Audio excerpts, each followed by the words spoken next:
அன்பு நண்பர்களே, நான் உங்கள் வழக்கறிஞர் ஏ ரமேஷ் மணிகண்டன், எம்ஏஎம்எல் மற்றும் நிறமங்கள் உரிமை கட்சி தலைவர். நம்ம போன பதிவுல தம்பி மகாவிஷ்ணு அவரை பற்றி பேசியிருந்தோம். அவர் பேசிய விதங்கள் சட்டத்திற்கு உட்பட்டதா இல்லையான்றது ஒரு சில ஆலோசனையை நம்ம அலசணும் தான் சொல்லணும், அலசணும். இப்போ இந்த பதிவுல வந்து திரு சங்கர் அவர்கள் வந்து ஒரு ஆசிரியர், அதுவும் தமிழ் ஆசிரியர், அதிலும் வந்து பிஹெச்டி படித்தவர் அப்படின்னு நான் கேள்விப்பட்டேன். அதாவது டாக்டரேட் பட்டம் படித்த ஆசிரியர் அவரு. உண்மையிலே வந்து ஒரு விஷயம் பேசப்படுகிறது. அந்த விஷயம் வந்து அவருக்கு அந்த கருத்துக்கு சரியில்லை என்று தோணும் போது தைரியமா, அது உண்மையிலே நான் அவரை யார மாதிரி பார்க்குறேன் அப்படின்னா, நம்பிக்கை மூட நம்பிக்கை இருக்குது இல்லைன்றது வேற விஷயம். என்னுடைய பார்வையில் நான் என்ன சொல்றேன்னா, சங்கர் என்பவர் வந்து ஒரு நக்கீரனை போல நான் பார்க்குறேன். மதுரையில வந்து சிவபெருமானுக்கும் நக்கீரனுக்கும் மிகப்பெரிய அந்த கருத்து பிரச்சனைகள் வரும் பொழுது, சொற்குற்றம் பொருட்குற்றம் தப்பா இருந்ததுன்னா கண்டிப்பா நான் கேட்பேன்னு சொல்லிட்டு கடைசி வரைக்கும் போராடினார்னு கேள்விப்பட்டேன். நம்ம படிச்சிருக்கிறோம் அதெல்லாம். நக்கீரர், அந்த நக்கீரர் போல சங்கர் அவர்கள் விஷ்ணுவை விடாம, மகாவிஷ்ணுவை விடாம பெரிய ஒரு தர்க்கமே பண்ணியிருக்கிறார். சில பார்ட்டு தான் நான் பார்த்தேன், முழு வீடியோ எனக்கு கிடைக்கல. இருந்தாலும் அவர் அவர் எதிர்த்து பேசிய அந்த துணிச்சல், அந்த தமிழின் துணிச்சல் வந்து மாண்புமிகு அமைச்சர் அவர்களே வந்து கூட்டு பாராட்டக்கூடிய அளவுக்கு இருந்திருக்கிறது. உண்மையிலே பாராட்ட வேண்டிய விஷயம்தான். அதாவது ஒவ்வொருத்தருக்கும் கருத்து சொல்வதற்கான உரிமை இருக்கிறது. அது வந்து நான் வந்து தவறுன்னு சொல்ல மாட்டேன். ஆனால் அது சட்டத்தின்படி இருக்க வேண்டும். சட்டம் வந்து என்ன செய்யுதுன்னா, ஒரு குறிப்பிட்ட கடிவாளத்தோடு தான் நமக்கு வந்து அதாவது நாங்க எப்படி சொல்லுவோம், நம்மளுடைய கருத்து சுதந்திரம் என்பது மற்றவருடைய மூக்கை தொடக்கூடாதுன்னு சொல்லுவோம். அப்படின்னா என்ன அர்த்தம்னா, மற்றவர்களை புண்படுத்தக்கூடிய அளவுக்கு இருக்கக்கூடாது. அதுதான் கருத்து சுதந்திரம். அவ்வளவுதான் விஷயம். உண்மையை பேசுவது என்பது வேறு. இப்போ மகாவிஷ்ணு அவர்கள் கர்மா இருக்கிறது, கர்மாவினால் ஏற்படுகின்ற விளைவுகளால் நமக்கு இப்படிலாம் தொல்லை வரும்னு சொல்றாருன்னா, அதுக்கு எவிடன்ஸ் கொடுக்கணும். எவிடன்ஸ் கொடுக்க முடியுமா என்றால், நான் கூட சிவனுடைய பக்தன் தான். நான் வந்து எல்லா கடவுளையும் வணங்குவேன். போன பிறவியில ஏற்பட்ட விஷயத்தால நான் இப்ப பாதிக்கப்படுறேன் அப்படின்னு நம்புறேன்னா, எஸ் நான் நம்புகிறேன். நல்லா இருக்கிறனாலும் நம்புறேன், கஷ்டப்படுறனால நான் நம்புறேன். முன்னாடி இருக்கிற பிறவியை பத்தி நான் நம்புறேன். ஆனால் என்னிடத்தில் ப்ரூஃப் இருக்கிறதா என்றால் இல்லை. அதை ப்ரூவ் பண்ற மாதிரி என்கிட்ட ஏதாவது இருக்கான்னா இல்லை. இல்லாத ஒரு விஷயத்தை மற்றவர்களிடத்தில் போயிட்டு நாம வந்து திணிப்பது என்பது அது அவர்களுடைய உரிமையை பறிப்பதாகும். அந்த உரிமையை பறிக்கின்ற விஷயங்கள் வரும்பொழுது திரு சங்கர் அவர்கள், தமிழாசிரியர் அவர்கள் இன்னும் ஒரு படி மேல போய் சொன்னா, தமிழாசிரியருக்கு தெரியாத கடவுள் விஷயமா வந்து மகாவிஷ்ணு அவர்கள் சொல்லிவிடுவார் என்கின்ற ஒரு கருத்து எனக்கு இருக்கிறது. அதாவது தமிழாசிரியர், எனக்கெல்லாம் தமிழாசிரியர், நான் குமாரராஜா உயர்நிலை நம்ம காந்தி நகர்ல முத்துக்குமார ராஜா அவர்கள் கட்டின ஸ்கூலு, அதை குமாரராஜா ஸ்கூல்னு சொல்லுவாங்க. அந்த ஸ்கூல்ல தமிழாசிரியர் எனக்கு. அதாவது முத்துக்குமார ராஜானே ஒருத்தர் தமிழாசிரியர், வெங்கட்ராம ஐயான்னு நாங்கள் ஐயான்னு தான் சொல்லுவோம், வெங்கட்ராம ஐயான்னு ஒரு தமிழாசிரியர், அப்புறம் மாவீர பாண்டியன்னு ஒரு தமிழாசிரியர். இந்த 3 தமிழாசிரியர்களை வந்து என் வாழ்க்கையில மறக்கவே முடியாது. கடவுள் வாழ்த்துல இருந்து, சிலப்பதிகாரத்துல இருந்து, மணிமேகலையில இருந்து, ஏன்னா வெவ்வேறு காலகட்டங்களில் வெவ்வேறு வகுப்புல நாங்கள் படிச்சிருக்கோம்.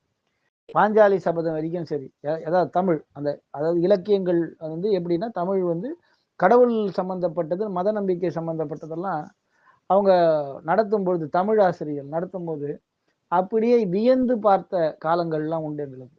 அதாவது மதத்தின் மீது நம்பிக்கை இருக்கிறதான்றது வேற. இப்ப அப்படி பார்த்தா இயேசு காவியத்தையும் சேர்த்து சொல்லுவேன், நான் எல்லா மதங்களுக்கும், எல்லா மதங்களை பற்றிய செய்யுள்கள் எல்லாம் வந்து நாங்க படிக்கும் போது இருந்திருக்கிறது. அது வந்து எல்லாருக்குமே தெரியும். இந்த 40 வயசுக்கு மேல இருக்கும், இப்ப இருக்க சிலபஸ்லன்னு எனக்கு தெரியல. அதுக்கு முன்னாடி நாங்க படிக்கும் போது அந்த கடவுள் வாழ்த்துனே இருக்கும். அது மனப்பாடம், கடவுள் வாழ்த்து மனப்பாடம் கன்ஃபார்மா. திருக்குறள்ல ஒரு பாட்டு மனப்பாடம் இருக்காம கடவுள் வாழ்த்து ஒரு மனப்பாடமாவே இருக்கும். ஸோ நம்மளுடைய சங்கர் தமிழாசிரியர் என்றால் நிச்சயமாக அவர் படித்தும் இருப்பார், கடவுள் வாழ்த்தையும் படிச்சிருப்பாரு, மற்ற விஷயங்களையும் படிச்சிருப்பார், படித்து அதை நன்கு ஆழ்ந்து உணர்ந்திருப்பாருன்னு சொல்றோம். அதனாலதான் ஏத்து பேசுறாரு, ஏத்து கேட்கிறாரு கேள்வி. அது சபாஷ், அவருக்கு கைத்தட்டல் இருக்கணும். நான் இருந்திருந்தேன்னா நான் கூட கைத்தட்டல் பண்ணியிருப்பேன் சங்கர் சாருக்காக. ஸோ நம்பிக்கை என்பது வேறு. எனக்கு கூட நம்பிக்கை இருக்குது. ஆனா அந்த நம்பிக்கைக்கான ப்ரூஃப் இருக்கான்னா இல்ல. உணர்கிறோம் அவ்வளவுதான்.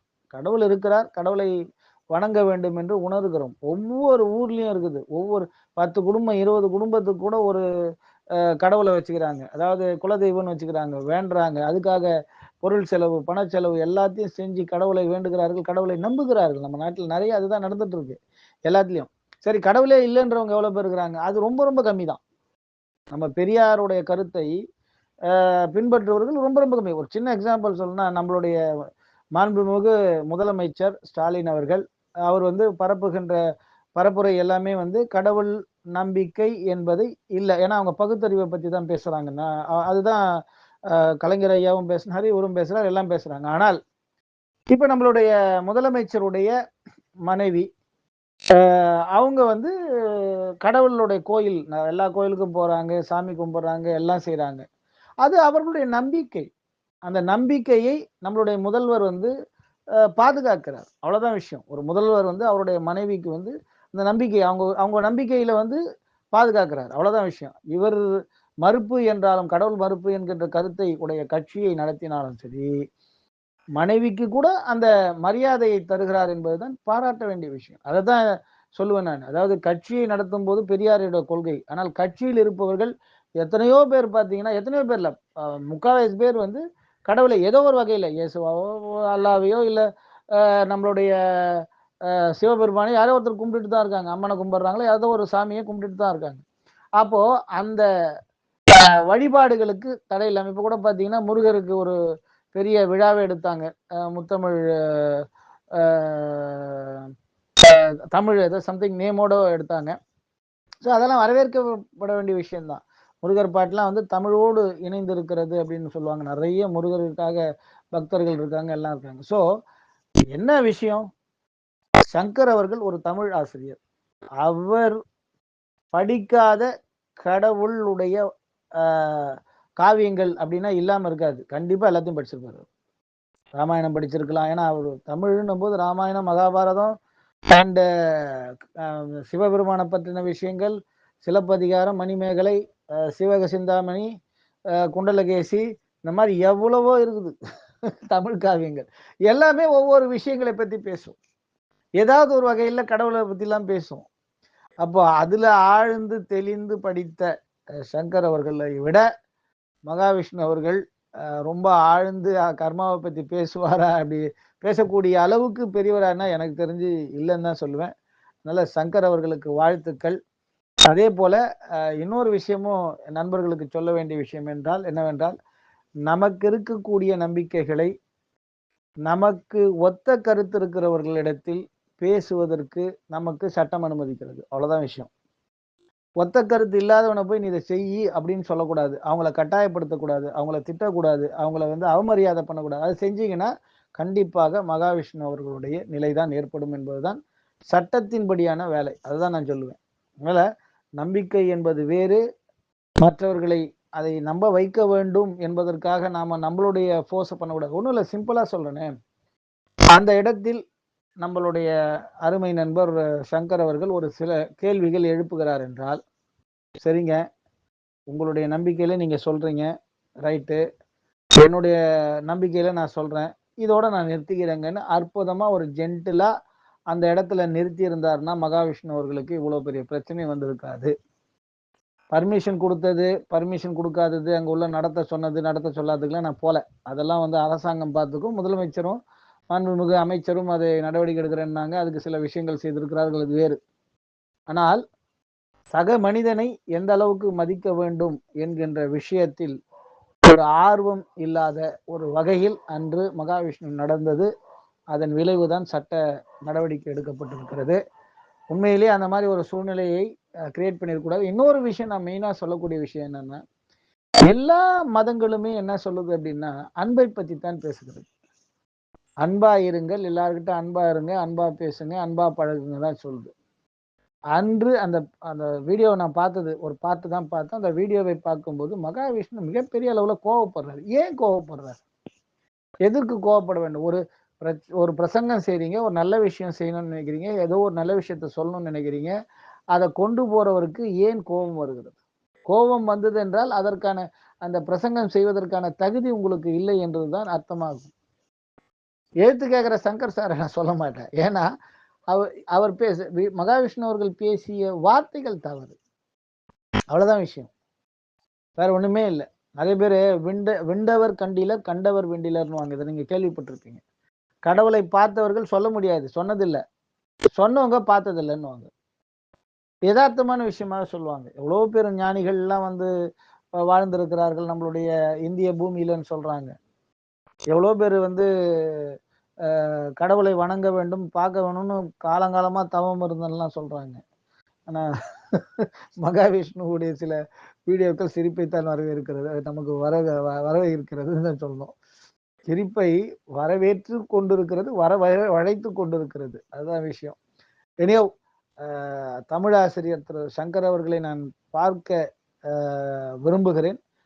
கண்டிப்பா நான் அவரை பார்த்தேன்னா, வாய்ப்பு கிடைச்சதுன்னா கண்டிப்பா வந்து அவருக்கு ஒரு வாழ்த்தை, மிகப்பெரிய ஒரு வாழ்த்தை சொல்வேன். ஏன்னா எது தவறாக சொல்லப்படுகிறதோ அதை எதிர்த்து சொல்லக்கூடிய அந்த குரல் அந்த தமிழ் ஆசிரியர்களுக்கு ரொம்ப அதிகமாகவே இருக்கும்.